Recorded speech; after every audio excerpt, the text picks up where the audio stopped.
안녕하세요. 지혜 독서입니다. 이번에 읽은 책은 앤 나폴리타노의 디어 에드워드입니다. 책을 고르게 되는 데에는 여러 가지 이유가 있는데 이번에는 작가의 이름의 영향이 컸습니다. 앤이라는 이름이 빨강머리 앤과 이름이 같아서 친숙함과 동화적인 느낌을 받았습니다. 그리고 나폴리타노라는 성에 나폴리가 들어가는 건 역시 저의 상상력과 감성을 자극했습니다. 이렇게 좀 유별난 이유로 이 책에 눈길이 갔는데 사실 이 책은 올해 출간된 이후에 아마존과 뉴욕타임즈의 베스트셀러에 올랐고 전 세계 28개국에 번역되어 출간된 이후로 크게 유명세를 치르고 있는 책입니다. 2013년 6월 12일 오전 7시 45분에 여러분은 무엇을 하고 계셨나요? 그때가 기억이 나시나요? 소설이 시작하는 날짜와 시간이 바로 2013년 6월 12일 오전 7시 45분입니다. 애들러 부부는 그들의 아들 조던과 에디와 함께 공항 검색대를 통과합니다. 비행기에 탑승하는 이유는 뉴욕에서 이제 LA로 이사를 가게 되었기 때문입니다. 형 조던은 15살로 사춘기에 접어들어 이것저것 자신의 주관과 가치관을 정립하고 있습니다. 비건이 되기로 해서 식사 때마다 가족들에게 도축되는 동물들을 상기시키며 낙농업의 폐해를 비판하고 출국 수속 중에는 보안 검색대 통과를 거부하기도 합니다. 그렇다고 비뚤어진 건 아니고 이렇게 차근차근 자신의 정체성을 확립해 나가는 보통의 청소년입니다. 동생 에디는 12살이고 엄마 아빠를 사랑하고 형을 우러러보고 존경하는, 형을 사랑하는 그런 평범한 아이입니다. 애들러 가족이 탑승한 비행기는 187석이고 만석입니다. 그 안에는 사랑하는 사람 사이에서 아이를 가진 것을 확인하는 린다. 여러 번 환생하여 삶을 살아가고 있는, 그렇다고 생각하고 있는 플로리다. 그리고 1등실을 담당하는 매력적인 승무원 베로니카. 그녀에게 반하는 마크. 마크는 포브스에 2번이나 소개될 정도로 성공한 사업가입니다. 그 외에도 군인이고 동료와 싸우다가 총기 사고를 당한 벤자민, 또 부유하지만 늙고 건강이 좋지 않은 크리스핀과 그를 간호하기 위해 동행한 간호사 등이 함께 탑승하여 있습니다. 각자 저마다의 인생 사연을 갖고 있고 LA로 가는 이유도 제각각입니다.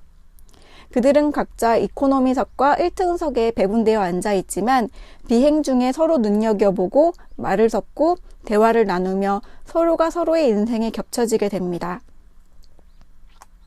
이 장면이 끝나고 다음 장면이 시작하는데 다음 장은 2013년 6월 12일 그날 저녁입니다.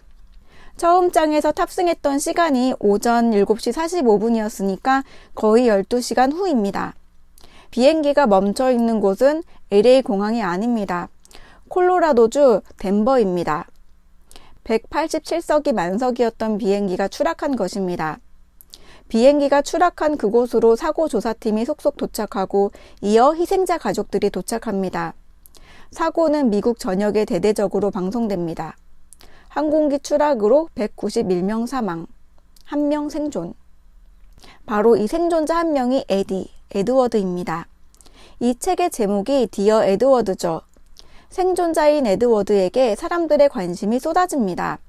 사고와 관련 없는 사람들이 SNS에 동정, 애도, 응원 또는 호기심의 목적으로 온갖 글을 올리고 대통령이 전화까지 합니다. 그리고 희생자들의 가족에게도 수많은 편지를 받습니다. 디어 에드워드, 내 아내가 이런 사람인데 혹시 비행기에서 봤나요?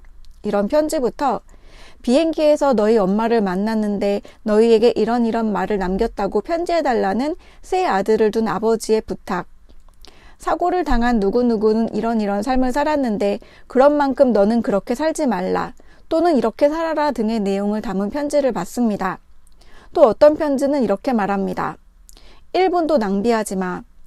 내가 받은 이 선물을 낭비하면 안 돼. 반드시 의미 있는 삶을 살도록 해. 매일 죽은 이들을 추모하며 살아. 그리고 에드워드는 사진으로 비행기에서 죽은 191명의 얼굴을 보는데 그 얼굴들이 이런 걸 질문하는 것 같습니다. 너는 왜 생존했고 난 아니었을까? 또 어떤 사람은 이때 비행기 사고로 죽은 동생의 엄청난 유산을 보험금과 함께 주기도 합니다. 사고는 부기장의 실수로 인한 것이었는데 이 부기장의 아내로부터 편지가 오기도 하고 사고 당시 에드워드를 구출해냈던 구조대원으로부터도 편지가 옵니다. 이 소설은 끔찍한 사고 속에 살아남은 한 소년이 나는 왜 살았을까? 나는 어떻게 살아야 할까? 사고로 죽은 사람들을 위해 할 일이 무엇이 있을까를 고민하고 자신이 얻은 해답대로 행동하는 것을 이야기하고 있습니다. 이 소설을 읽는 동안 이 소설에 대한 저의 평점은 별 5개 중 4개를 넘지 않는다고 생각했습니다.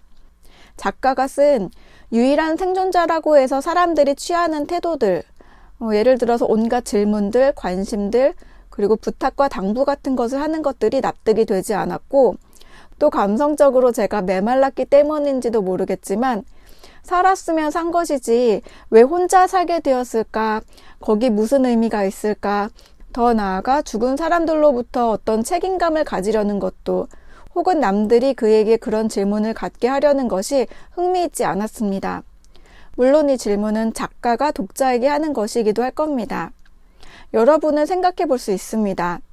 내가 191명이나 사망한 비행기 사고의 유일한 생존자라면 그 사망자들, 희생자들의 가족들로부터 이런저런 부탁과 당부의 편지를 받는다면 에드워드는 병원 치료 이후 아기를 간절히 바라지만 결국에는 갖지 못한 이모의 집에서 살게 됩니다.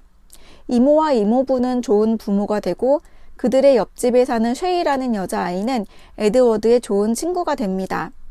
학교 생활에 잘 적응할 수 있도록 도와주고 또 학교에서 교장 선생님 역시 교장실의 화분을 돌보게 하면서 에드워드를 보살핍니다.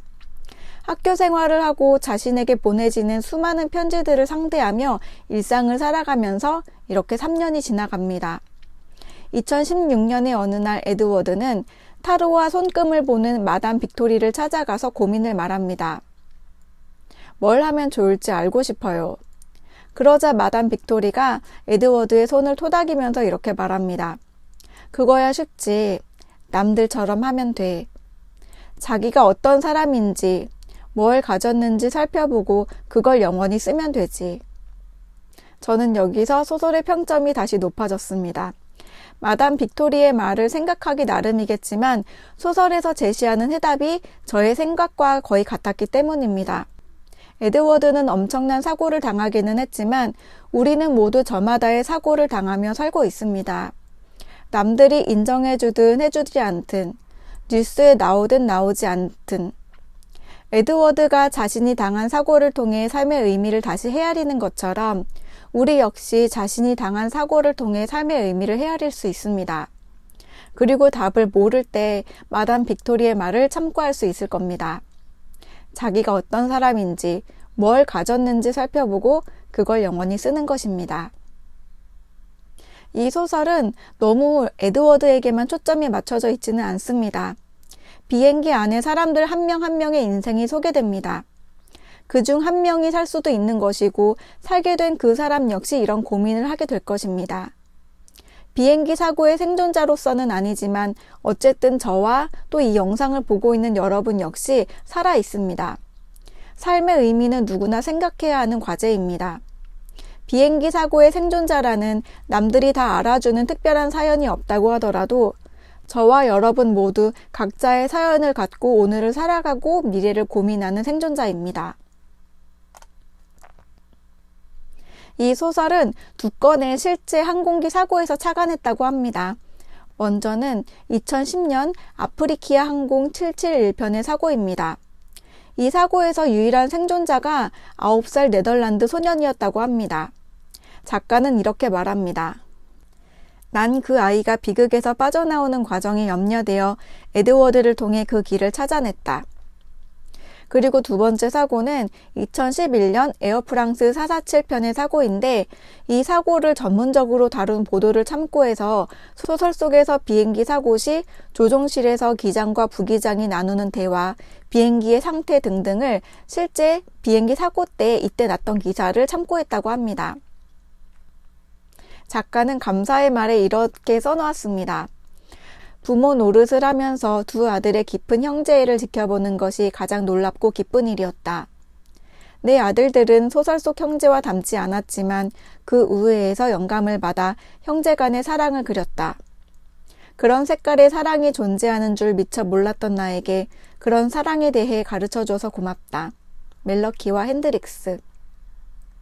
소설에서 계속해서 에디는 형 조던을 그리워하고 애틋한 감정을 토해내는데 이 감사의 말을 읽으니 소설 속 에디와 그의 형 조던의 관계가 더욱 깊이 가슴속에 와닿았고 소설이 보다 현실적으로 느껴졌습니다. 이번 책 리뷰는 여기까지입니다. 이번에 읽은 책은 앤 나폴리타노의 디어 에드워드입니다. 책은 1부, 2부, 3부로 나뉘어져 있는데 각 부가 시작하기 전에 유명한 작가들의 말을 인용해 놓았습니다. 여기서 1부와 3부에 인용해 놓은 그 글귀를 소개하며 마치겠습니다. 먼저 1부가 시작되기 전에 인용한 글은 티베트 불교의 스승이자 작가인 페마 초드론의 말입니다. 죽는 것은 확실하지만 언제 죽을지는 불확실할진데 가장 중요한 건 무엇일까?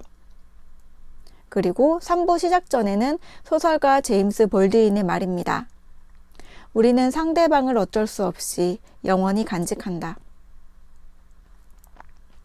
에드워드가 사고 후 순간순간들을 어떻게 견뎌내고 또한 어떻게 살기로 결정하는지 소설의 결론이 궁금하신 분들은 이 책을 읽어보시기 바랍니다. 지혜의 독서였습니다. 감사합니다.